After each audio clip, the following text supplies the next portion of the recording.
As chairman of the town council, I declare this meeting is now in order. I reckon most of you fellows know why this meeting was called. We got the logs cut for the new town hall, but now we got to get them down here before we can start building. Most of us ain't got any horses we can spare full time from doing our farm work. And any we could spare they ain't cut out for skidding heavy timber.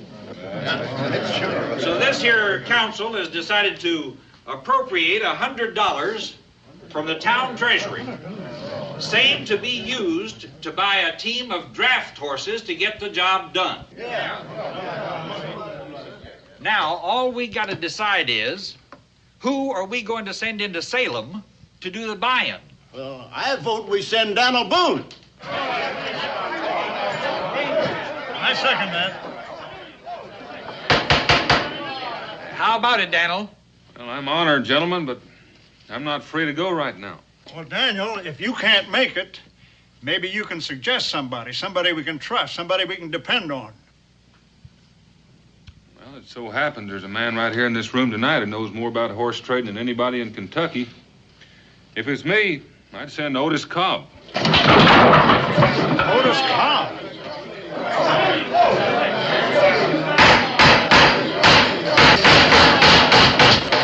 Sit down. But Daniel, I said somebody we could trust, somebody we could depend on. Well, I grant from time to time he's gotten the best of some of you, but horse trading is his business. That's why I suggest you send him if you want to get the most for your money. Well, you may have a point there. I second it. That being the case, and no more business to be taken care of, I declare this meeting's adjourned.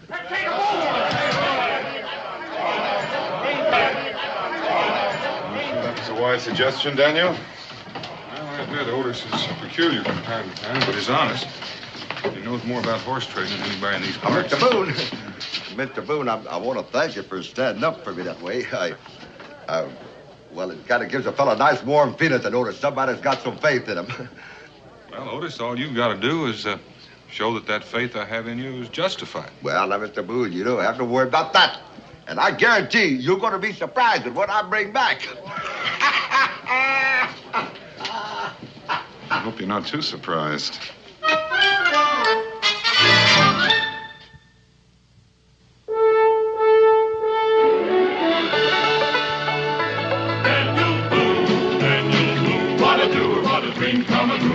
Daniel Boone. From the coonskin cap on the top of old Dan to the heel of his rawhide shoe, the rippin'est, roaring'est, fighting'est man the frontier ever knew. Daniel Boone was a man, yes, a big man, and he fought for America to make all Americans free.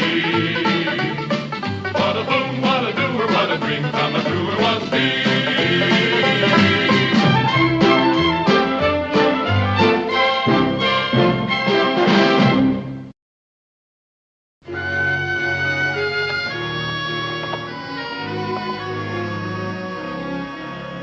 It was real nice of you to ask me to walk you home after the dancing, ma'am.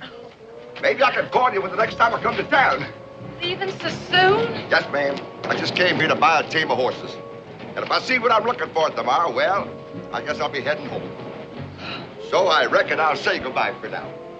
Goodbye. Aren't you forgetting something? No, I left my belongings down at the inn. Oh, silly. That wasn't what I meant at all. It wasn't? No. I meant sometimes a feller wants to kiss a girl goodnight. Well, ma'am, I ain't a man to forget a thing like that, especially with a pretty girl like you. I just wasn't sure what you might do in case I tried. Well, I know one way you can find out. Well, now, I better...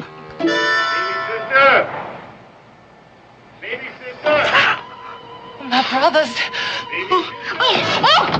How dare you! Oh, you take your hands off What's going on here, baby sister? Oh, Brother Caleb. Oh, that man. I was coming home from church, and he followed me and tried to kiss me. I did what? You better go in the house, baby sister. We'll take care of this. You know what I'm going to do to you? Now, just a minute. Let me I'm explain. going to break every bone in your body with my bare hands. After that, I'm going to hang you. And after that, I'm going to tear you limb from limb. Not if you can't run faster than I think you can. You ain't. Get him! Come on, listen.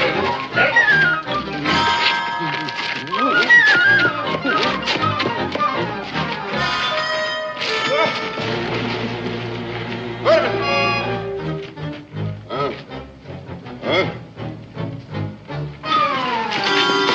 Hey, get up, Billy. Come on, man.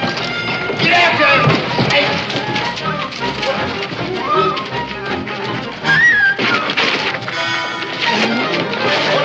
Hold on. Wait. Ain't we going in after him? Well, you know you starting a ruckus in a public place. He's going to come out sometime. We'll wait for him. I challenge you to say you've ever seen a more perfect specimen. He is willing, and he is of good, sound disposition. Now, ordinarily, gentlemen, I wouldn't part with him at any price. But since I have sold my plantation and have no further use for his services, I am willing to let him go at a sacrifice. Now, who'll make me an offer? Well, come now, gentlemen. You'll never get another chance like this. It must be obvious to all of you he can do the work of 4, and I'm going to let him go for the price of 1. Now, pick something up, Goliath, and show these gentlemen how strong you are. Now, you watch this, gentlemen. This is...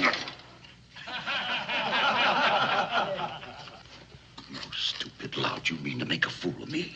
You told me to pick something up, Mr. Smedley. You happen to be the nearest thing at hand. So I did, Goliath. So I did. Now, you saw that, gentlemen. You saw that. Complete obedience and the strength of a Hercules. Now, who'll make me an offer? Mister. You, sir, did you wish to make a bid? Well, I don't aim to buy him outright, but I could use him if you'd rent him out to me for about 15 or 20 minutes. Do not be ridiculous, sir. All right now, gentlemen, this is your last chance. For the last time, who's going to offer me $100? $100 bid. Look at him. He can do the work of 4, and I want to start the bidding at $100. Now, look at this man, gentlemen. Think about what I'm saying to you. Who's going to start that bidding at $100? Mister. Please, stand aside, sir. Now, You don't understand. I just changed my mind. I give you $100 for him. now, that's the kind of talk I like to hear. I got $100 bid. Do I hear more? $100. Do I hear more? Once, twice. Going, gone. What is your name, sir? Did you ask my name? Yes, I did, sir. Otis Cobb. Otis Cobb, a very good American name, sir. Here we are. Yes, sir, 90. It's all right. 100, I can tell it's here, sir. 100 even. He is all yours. My congratulations to you, sir. Now, if you gentlemen would care to, I'd be very happy to buy a drink. Yeah. Steady. Well, now, wait a minute. Mr. Otis, looks like I belong to you. Looks that way, don't it? So I heard him call you Goliath. Is that your name? No, sir, not for real. Folks took to calling me that when I got my growth. Well, that's understandable. Well, you come along with me. If you'll wait right here while I get my things. Oh, no. You'll get your things later. What I got in mind for you right now, I don't want you cluttered up with an awful lot of things to carry. Come on, follow me.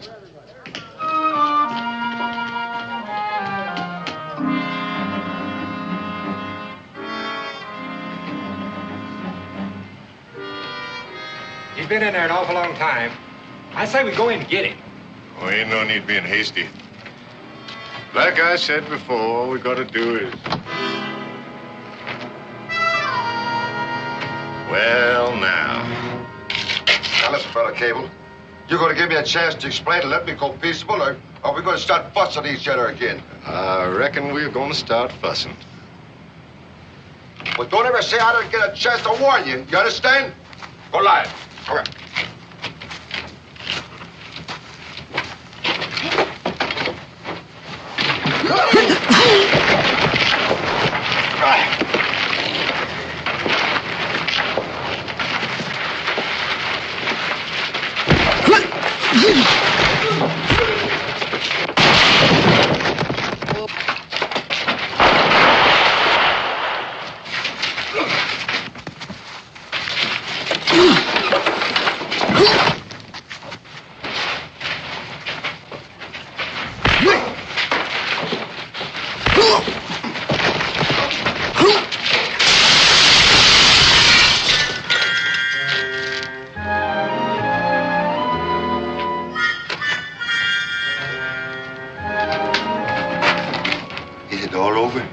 Mr. Otis, they won't bother you no more.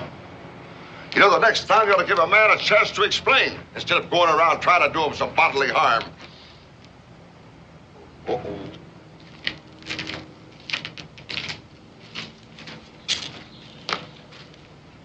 You ain't entitled to no explanation, you understand? But I'm a very fair man, and I don't expect anybody to accuse me of something I didn't do. I didn't follow baby sister home, and I didn't kiss her. She was kissing me. Now, you ought to tell her about talking about things and untruths about men. Because somebody's out to get killed. Was there something else you wanted done? Well, I just don't rightly know. You wait right here.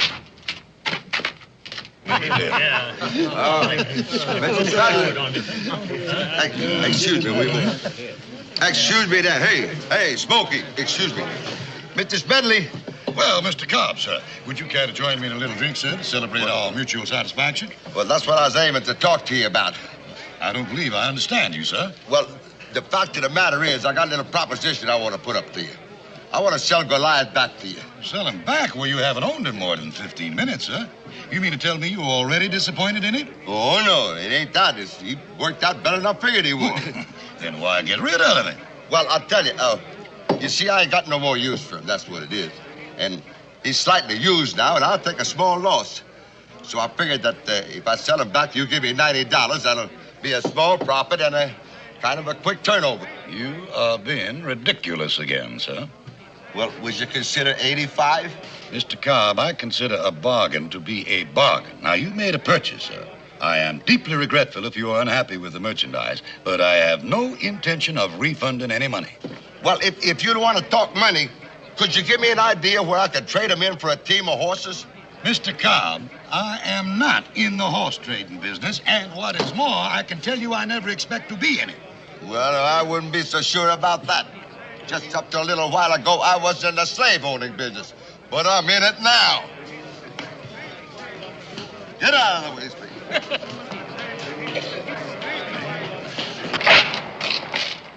We fixing to go traveling, Mr. Cobb? Well, see, as I spent my last dollar in there buying you, I reckon we are. See, this innkeeper here is a little narrow-minded. He says we got to pay him in case we want to stay overnight. I'm ready any time you are, Mr. Otis. Well, I ain't really right ready, but I guess I got to go back sometime. But one thing I know for sure, I told Mr. Boone he'd sure be surprised when he seen what I was bringing back, and he's really going to be surprised. Come on. Good night, brother Caleb.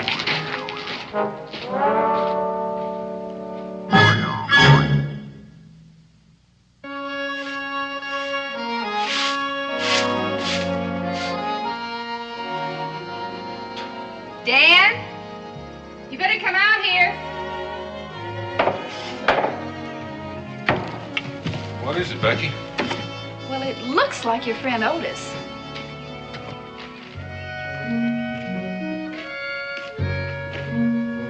It's Otis, all right, but what's that he's bringing with him? Well, it's not a team of horses, that's for sure. I hate to say I told you so, but, well, then don't.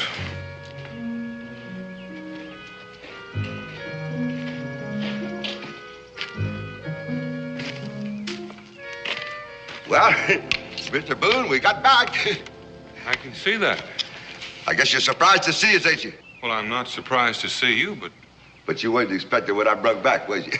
This is Goliath. I've been telling them all about you. Goliath, this is Mingo. It's my pleasure, gentlemen. He big, ain't he? You know, the first time I laid eyes on him, I said, Otis, the horses. Tell me about the horses. Mr. Boone, I'm glad you brought that up. Dan, Otis and his friend look tired and hungry. I think the least we could do is invite them in for a meal. Oh, you're very kind, ma'am. By all means. Come on, Goliath. We can... Otis, start talking. Where did you get it? Well, you could say I bought them. For how much? Well, you might say for $100. Your money? You might say no. Now, Mr. Boone, I know what you're thinking. Oh, no, you don't, or you'd already started running. Well, give me a chance to explain, will you? If it wasn't for this deceitful female. Deceitful female? Yes, she had 4 brothers. She was this tall. I bet she was over 7 feet tall. I'm minding my own business. I'm standing there to pick up my things there, and she grabs me. And she says to me, "Are you going to mention?" Oh, no, I says, just a... Otis, do you mind if I sit down? It sounds like it's going to be a tall story. All right, but I'm telling you the truth. This woman is 7 feet tall. She got 4 brothers. Now, I'm not bothering her. I'm going down to the inn to pick up my stuff. Out this woman comes and grabs me like this. What's happened? She starts beating me over the head. So you see, Mr. Boone, I just didn't have no choice, that's all. I had to plain buy to keep from getting killed. I'm not so sure you did keep from it, Otis. You may have postponed it for a while. As a matter of fact, you may have got us both killed. Now, you ain't talking serious, Mr. Boone. Well, you may not think so, but something tells me the town council is going to take a dim view of the way you spent their $100. Not to mention how you've held up progress in the town hall. I don't suppose there's any way you could give the money back. Oh, now, you know better than that, Mr. Boone. You know I ain't got nothing that's worth $100. But wait a minute. Maybe if they'll wait until the trapping season starts, I could pay them off in furs. No, trapping season's 6 months away. I don't think they'd wait. Well, we might as well get started. Get started where? To the fort. You got to tell your story to the council sometime. Well, to be honest with you, Mr. Boone, I'm really in no great hurry. I can't say that I blame you.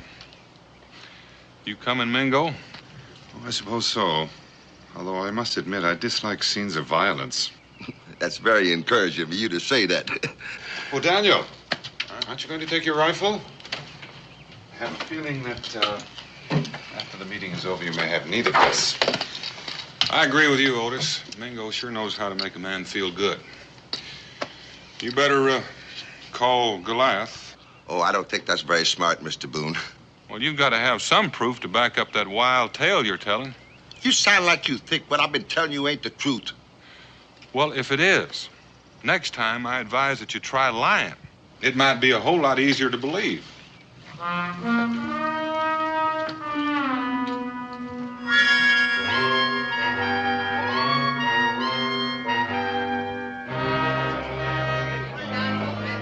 Daniel,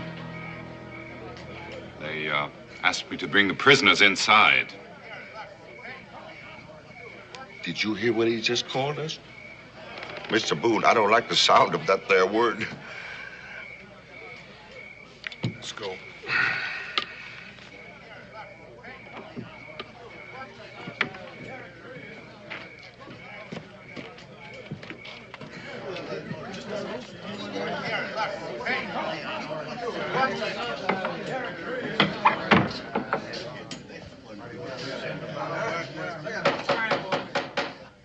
This here court will now come to order.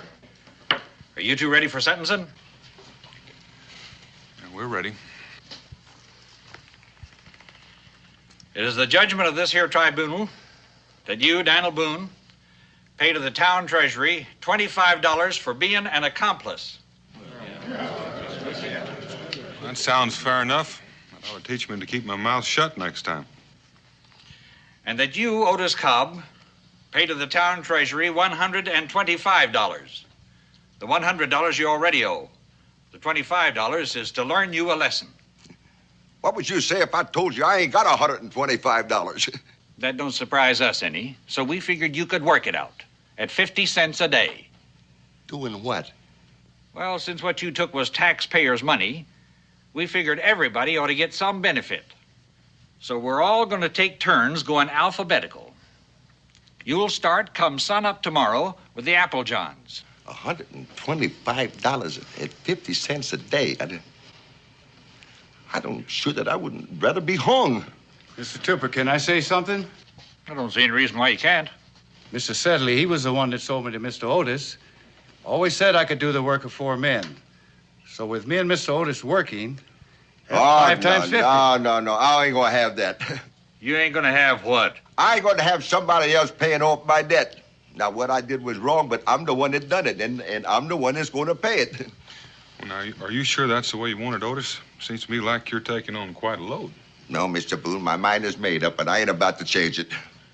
Well, I think you overlooked just one thing. You own Goliath, and that makes him your responsibility. Mm-hmm. Now, with you working from dawn to dusk, how do you aim to feed him? Don't fret about me, Mr. Otis. I'll make out somehow. No, sir. I am not going to shirk my responsibility. Say, Grover, you've been saying that you need help around here at nights. Bringing in kindling wood and washing the dishes and scrubbing up the floor and such. That's right. Well, you just hired yourself a man. You think you can stand up under all that work without breaking down? I can do the work. All you got to do is just feed me and Goliath. Well, if that's the way you want it, I guess that's the way it's going to be. That's the way I want it. Well, now that we got that settled, I declare this meeting adjourned.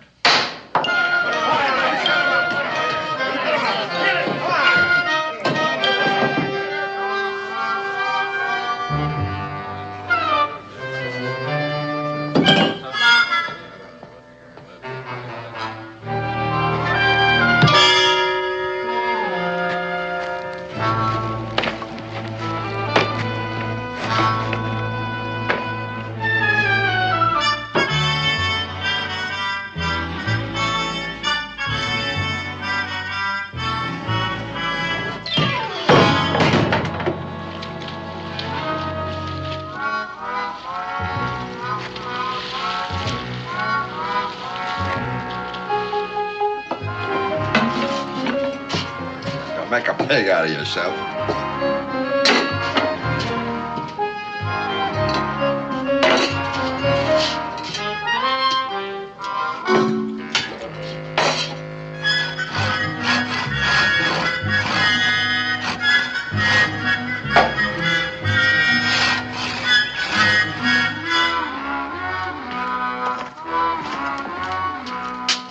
Come on, faster, faster.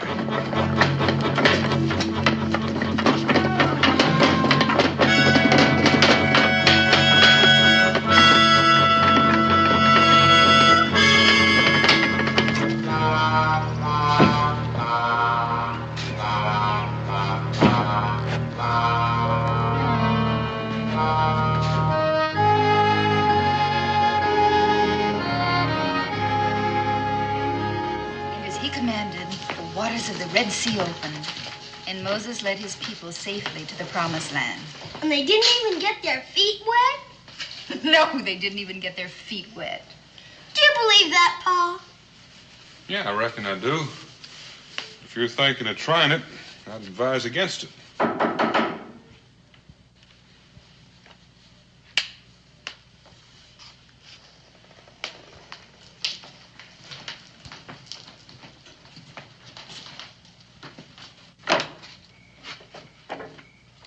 Excuse me, Mr. Boone, for disturbing me at this hour tonight, but I saw a light was burning. Well, you're not disturbing anyone. Come on in. You know my wife. This is my son, Israel. Israel, this is Goliath. You're not the one David hit with a rock, are you? No, I'm not that one. But I can see you've been reading a good book, Israel. I didn't read too good yet. Pa told it to me. He said there's a moral to it. What's the moral? That it don't count on how big a man is. It's what's inside of him that counts. Your father's right. In a way, that's what I come here to talk to you about. Won't you sit down?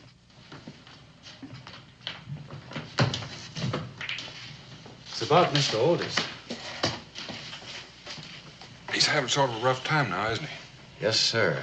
That man's plain working himself into an early grave. You know, it's funny. Most people never did have much respect for Otis. The way it looks now, he set out to prove him wrong. That's just it, Mr. Boone. Maybe what he said about me not helping him pay for what he had done, that's right. It could take his pride away. And a man needs his pride. And he does. But what I had in mind, maybe I could help him in another way. He's got some bottom land that he's never farmed. And if I could plant some cotton and tobacco... What can I do to help? Well, it's some good land, Mr. Boone. But I don't have the tools to work it. And Mr. Otis don't have any tools. Well, I think maybe we could do something about that. I'll be mighty grateful to you, Mr. Boone. And I'll be grateful if you don't tell him what I'm going to do. Can I help Goliath, Pa? I think maybe you better ask him. Can I help Goliath? Well, a man could always use a little extra help, Israel. I thank you. Well, I best get on back to the tavern and take Mr. Otis home. Did you say take him home? Yes, ma'am. That poor man gets so tired sometime he goes to sleep standing on his feet. And I just towed him home and put him to bed. Well, if there's anything you need, Goliath, you just let me know or tell Israel. Yes, sir, I will, and I'm very thankful.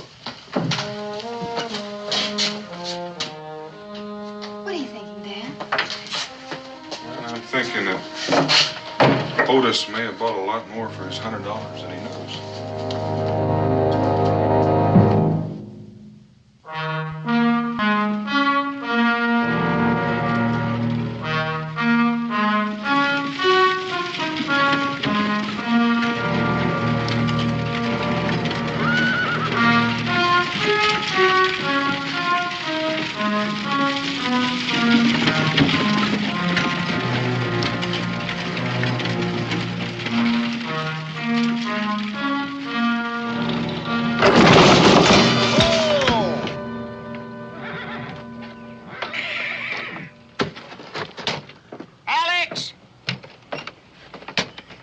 I told you we should have that wheel fixed in the last town. Well, don't just stand there looking at it, man. Get the spare out. Yeah. Looks like you've got a little trouble. A temporary inconvenience, sir. Perhaps an act of providence, a part of the greater things to come. By good fortune, we have a spare. Allow me to introduce myself. Jeremiah Loomis, entrepreneur extraordinaire and owner of this modest caravan. Well, I'm glad to know you, Mr. Loomis. My name is Boone. This is my friend Mingo. It is my extreme pleasure, gentlemen. I assume from your attire that you're natives of this region. Yeah, we've been here a while. Then perhaps you could inform me the approximate distance to the next hamlet. If you're talking about Boonesboro, it's about a mile down the road. We can easily make that by nightfall. I dislike traveling in the dark. That broken wheel. We'll be glad to lend you a hand, help lift up the rear end of your wagon. That is a very generous offer, sir, but Alex here is perfectly capable of handling it alone. Are you saying that one man intends to lift this wagon? It is a mere trifle. Nothing at all, sir. He's done it many times before. Read for yourself. The world's strongest man. Get back to work, Alex. And I might add, will challenge all comers in the art of wrestling. Do you plan on giving a performance in Boonesboro? Indeed we are, and I advise you not to miss it. You will find it awe-inspiring and educational. Oh, and I would be very grateful to you if you would tell all your friends. Tell me more about this, taking on all comers. It is exactly as I said, Mr. Boone. For a mere $5, you can challenge him, or any larger amount that you might care to wager. If you can stay with him 10 minutes without being thrown, I will repay your bets 10-1. That's pretty good odds. It's a sporting proposition, sir. Now, you and your friend are men of strength and stamina. Perhaps you'd be interested. Well, we'll give it some thought. Ready. Now, if you would just excuse me, I will help Alex with the wheel.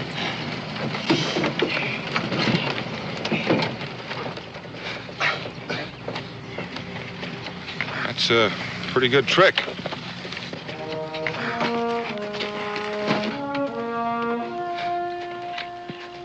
You know, he may be right after all, Daniel. The strongest man in the world. I've been wondering about that. Oh, now, just a moment, Daniel. No offense intended, old boy, but you aren't entertaining thoughts of challenging him. I'm entertaining some thoughts. Bye. See you later, I hope, gentlemen.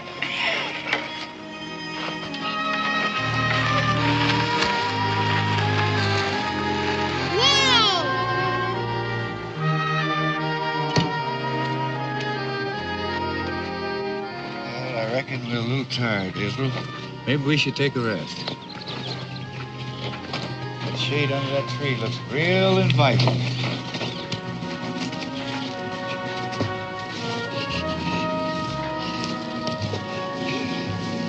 Now, how do you two expect to get some work done sitting here in the shade? I have to take the blame, Mr. Boone. Israel was holding up real fine. I got tucked out. That ain't you, Pa. I was the one that got tired. From what I can see, it looks like you both deserve a rest. Mind if I join you? Sit down, Mr. Boone. Some cold water in the jug in case you're thirsty. Thank you. Well, I guess Mr. Otis will really be surprised in a few weeks when he sees what me and Israel's done. Well, he might be surprised a whole lot sooner than that. How strong are you, Goliath? To tell the truth, I don't rightly know. As far as I can recollect, I never really did extend myself. Did you ever do any wrestling? I was owned by a sportsman once. He used to match me just to entertain his friends. You said you wanted to help Mr. Otis. Well, it might be that you could help him quite a lot. What do you got in mind, Mr. Boone? I'm not quite certain. We're going to have to do some testing. Let's go. Where are we going? First, we got to find a wagon.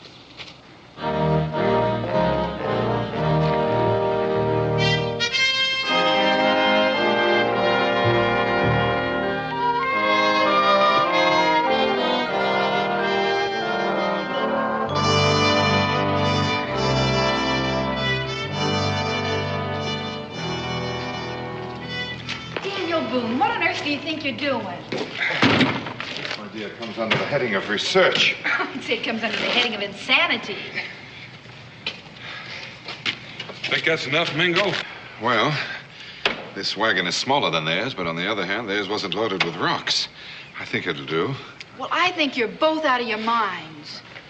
Goliath, you think you can lift up the back end of this wagon? I wouldn't know, Mr. Boone, without a try. Well, then start trying.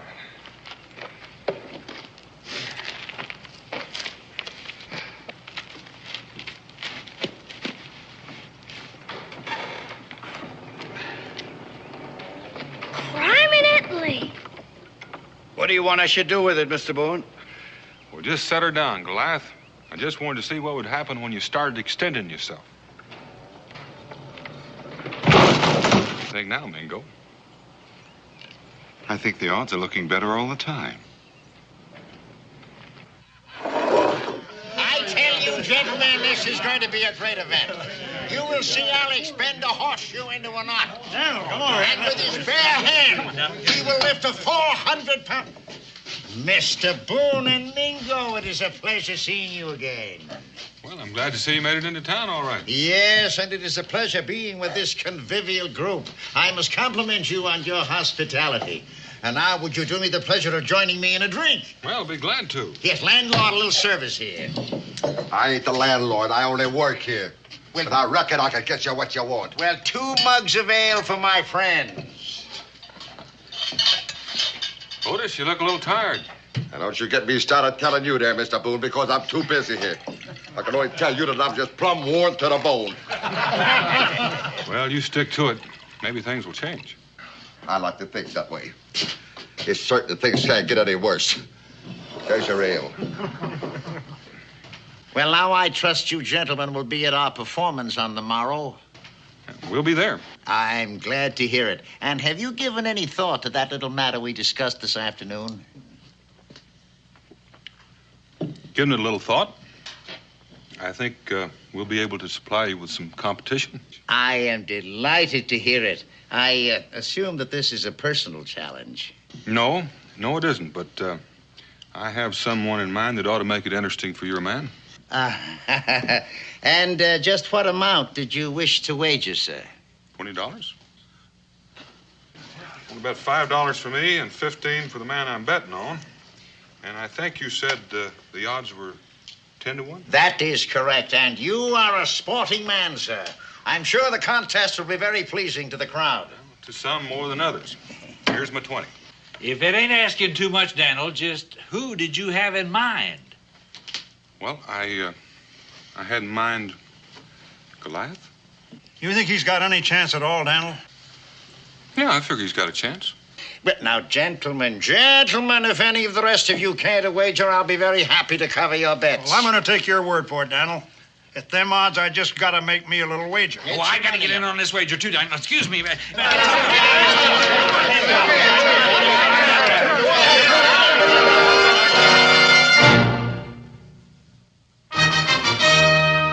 you are, lady. Thank you very much. Now, are there any more customers?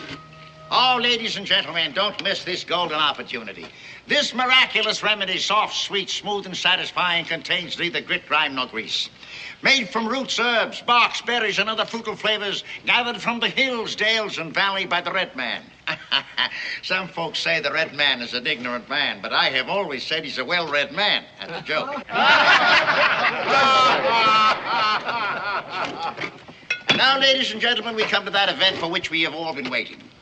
It is my pleasure to present a man who has performed before all the crowned heads of Europe, whose prowess has thrilled thousands, and whose prodigious feats of strength is unequaled, whose skill in the art of wrestling is unmatched. Now, to prove to you that there is no fakery involved, I would like one of you gentlemen as a volunteer to step right up here, young man, and look over the equipment that Alex will use in his demonstration of prodigious power. Take it easy, young man. He's doing his best. All right. Thank you very much. Thank you very much. And now, ladies and gentlemen, if I may repeat, it is my pleasure, nay, it is my privilege, to present to you that colossus of strength, the strongest man that mortal eyes have ever gazed on, Alex the Assassin. Come out, Alex.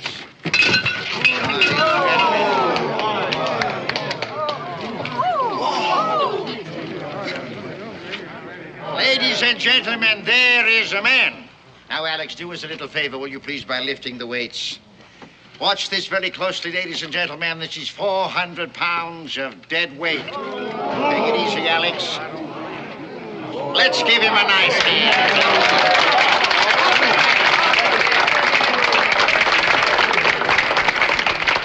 That's it. Here comes Otis. I wonder what he's doing here. I thought he was supposed to be working. But I got an idea it means trouble. Now, Mr. Boone, I've got to talk to you. Fire away, Otis. Well, this is sort of personal. Will you excuse us, ma'am? Come in. What's on your mind, Otis? I thought you was a friend of mine. Now I find out that you've been double-crossing me. Well, just how do you figure I've been double-crossing? Matching Goliath there with that assassin without my knowledge, and I'm here to tell you that I ain't going to stand for it. Now, Otis, just listen to me for 1 minute. Here's your chance to clear up your debt with the town. Goliath's willing, so why should you object? It's the principle of the thing. I told you before that I wasn't going to let somebody else pay off for what I owe. Well, I'm afraid it's too late. The match has already been arranged. I don't care if it's been arranged. Goliath ain't going to be here. Because I told him to stay home, and he's got to do what I tell him. Otis, you don't understand. The people here in Boonesboro have already wagered all their money on Goliath. You can't withdraw him now and cause them to forfeit their wagers. You're right. I wasn't aiming to have nobody forfeit nothing. Well, what were you aiming to do then? I'm aiming to wrestle that assassin myself. Have you had a look at this feller? No, but just got here. Well, when you do, you might want to change your mind. Nothing's going to change it. Well, Otis, how come you've gotten so brave all of a sudden when you bought Goliath for self-protection in the first place? Mr. Boone, up there in Salem, there was 4 of them men and only 1 of me, and they was mad. But now this is man to man, and I'm mad. And you know, I'm ferocious as a tiger once I get aroused. Alex is going to kill you with his bare hands, and if he doesn't, there are a lot of folks around this town that just might. No use talking to me anymore, Mr. Boone. My mind is made up. Where is he?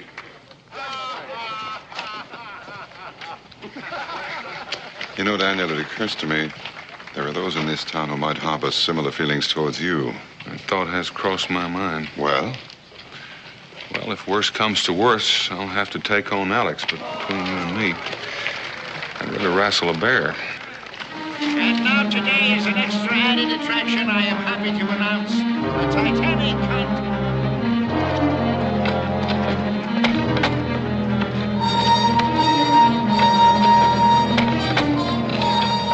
What are you doing here, Israel? I thought you was watching the circus man down at the settlement. Goliath, I gotta talk to you. What's on your mind, Israel? It's about that assassin. You gotta wrestle him like you said you would. I feel bad about it, but there's nothing I can do. Why ain't there? Mr. Otis says I can't.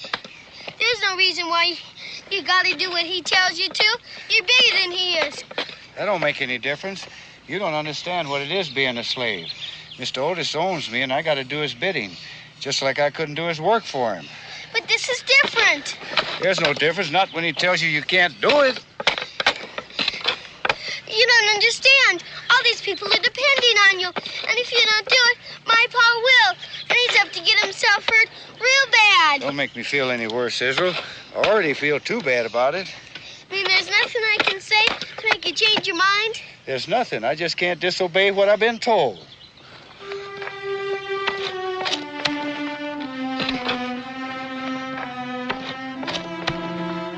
All the time I figured we was friends. I guess that ain't so anymore.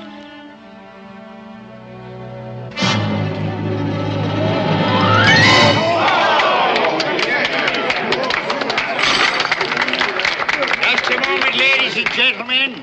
And now Alex will break this log as if it were a mere twig. Thank you very much, Alex. Watch very closely, ladies and gentlemen.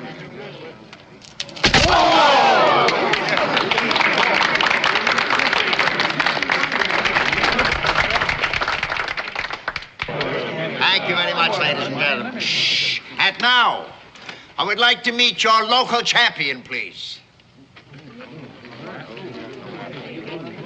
Becky, you stay here. I'll be back in a little while. Will your local champion... Daniel, you're not going through with this. You know you don't stand a chance of winning. Well, I don't have much choice, Mingo. These people all bet their money on my say-so.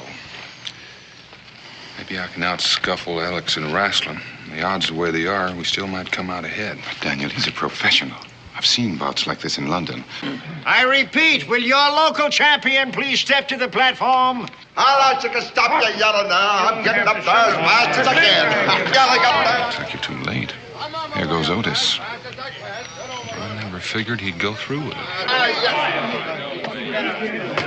Now then, may I inquire your name, sir? What'd you say? May I inquire your name, sir? My name, Otis Cobb. Otis Cobb. And now, ladies and gentlemen, introducing a man who I am sure needs no introduction. Your local champion, Otis Cobb. Hey, where's Goliath? Where's Goliath? Now, listen, don't you all go hollering for Goliath because he ain't going to be here. I told him to stay home. You know better than that. Don't you start calling me either. I fight all my own fights, and I'm going to fight this one.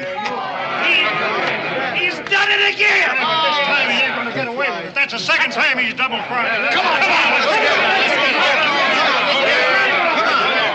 Gentlemen. Just a minute. Get out of the way, Daniel. This time we aim to teach Otis a lesson he ain't about to forget. Well, just what kind of lesson did you have in mind? Well, I figure a public weapon ought to do it. Yeah. I figure you're going to have to walk over both of us to do it. Well, we might just do that because you're the one that got us to put our money on Goliath. Come on. Hold on. Look. It's Goliath.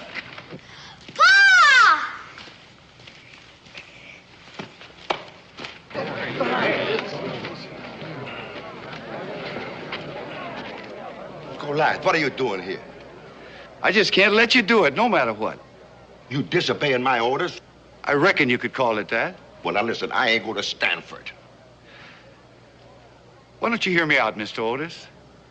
The way Israel explained it to me, it ain't just you and me. All these people out here, they're depending on you. You know, my grandpappy once told me, there comes a time in every man's life when he's got a right to change his mind. You mean you're gonna let me fight Alex? And you remember what you did to them 4 men up there in Salem? I'm feeling sorry for that poor assassin already. Take him, boy. Ladies and gentlemen, now that your local champion has been established, let's proceed with the fight.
business proposition to offer you. How much will you take for your slave? You want to buy Goliath? Oh, I can see the sign now. The world's wildest man, captured in the jungles of darkest Africa at the cost of 27 human lives. Why, with that a kind of an attraction, I can recoup my losses in no time at all. What, are you going to put him in a cage? Only for a short time during each show. I assure you he will receive good treatment. And in return, I am prepared to offer you the business opportunity of a lifetime. A full partnership in my very lucrative enterprise. You're offering me half of this circus? That is exactly what I'm doing, and if I do say so myself, it is a very magnanimous gesture. No, that's a very tempting offer, but I couldn't make the trade. You know, the last 3 weeks here, I've been thinking, nobody's got the right to go around buying and selling human beings like they were animals. Like nobody's got the right to even own one. So from now on there, I am turning you loose, Goliath. You're going to give me my freedom, Mr. Otis? That's just what I says. From now on, you can do whatever you please. If you want to join this man's circus, you go right ahead. Well, Otis, it may interest you to know that you've just liberated $150. That's what Goliath just won. Well, if he won $150, he can spend it any way he sees fit. Now I reckon I'll go back to work. Mr. Otis, will you wait, please? Mr. Looms, will you sell me that team of horses? I'll give you $100. You have just made yourself a purchase. Mr. Tupper, I'll give you those horses. And now Mr. Otis paid his debt to you. I'd say he's more than paid it. Now, just a doggone minute. You can't do that to me. You own me.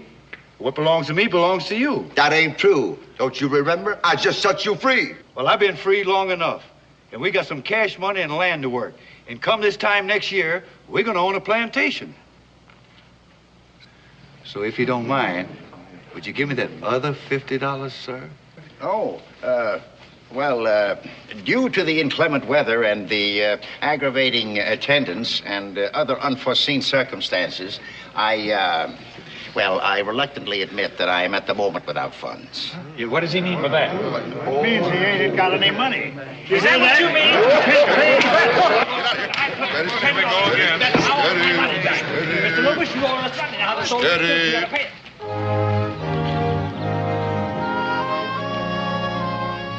Looks like we're going to have a real good crop this year. Yeah, it sure does. How's it feel to be a rich plantation owner, Otis?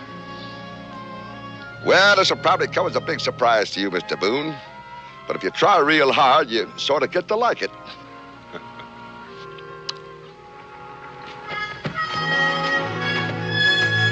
Hey, get a move on out there. What, are you going to pitch a tent? Come on, Alex.